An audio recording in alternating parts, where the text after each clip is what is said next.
बार्शी तालुक्यात मराठा कुणबी नोंदी मोठ्या प्रमाणात आढळून येत आहेत। त्या अनुषंगाने मराठा कुणबीची दाखले वाटप करण्यासाठी गावोगावी शिबिरे आयोजित करून मराठा कुणबी दाखले गावातच वाटप करण्यात यावेत, अशी मागणी शिवश्री आनंद काशीद यांच्यासह मराठा बांधवांनी बार्शीच्या तहसीलदारांकडे निवेदनाद्वारे केली आहे। मराठा कुणबी प्रमाणपत्र गावातच वाटप केल्यास मराठा बांधवांची सोय होईल, त्यामुळे अशी शिबिरे आयोजित करण्याची मागणी करण्यात आली आहे। लाईव्ह महाराष्ट्र झोन न्यूजच्या यूट्यूब चॅनलला सबस्क्राईब करा, तसेच आमच्या फेसबुक पेजलाही फॉलो करा। जय जिजाऊ जय शिवराय। मराठा समाजाच्या अनेक कुणबी नोंदी बार्शी तालुक्यात सापडलेल्या आहेत।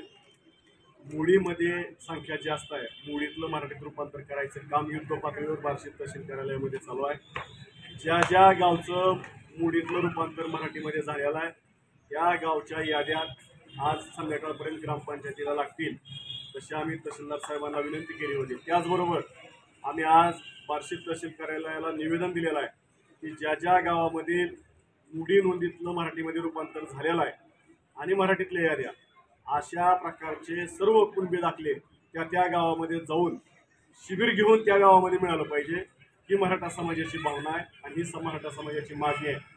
आज तहसीलदार साहेबांना निवेदन दिलं। तहसीलदार साहेबांनी सांगितलं की 8 दिवसामध्येच आपण बार्शी तालुक्यातल्या ज्या ज्या गावातल्या मुडीतलं रूपांतर मराठीमध्ये झालेलं आहे त्या गावामध्ये शिबिर घेऊ आणि गावातच कुणबी दाखले देऊ, असं त्या प्रकारे तहसीलदार साहेबांनी आम्हाला मराठा समाजाला सांगितलेलं आहे। माझी बार्शी तालुक्यातील गावखेड्यातील सर्व समाज बांधवांना विनंती आहे की तुम्ही तुमच्या वंशावळीकरता गोडवान या ठिकाणी शासकीय गोडाऊन या ठिकाणी तुम्ही तुमच्या वंशावळीकरता अर्ज द्या आणि तुमच्या वंशावळी तयार करून घ्या, म्हणजे तुम्हाला गावात आपलं शिबिर आल्यानंतर एकाच दिवसामध्ये दाखला मिळून जाईल। ही व्यवस्था बार्शी तहसील कार्यालय करते। जास्तीत जास्त समाजाने त्याचा लाभ घेणं गरजेचं आहे। एवढीच या निमित्ताने विनंती करतो आणि थांबतो। जय जिजाऊ जय शिवराय।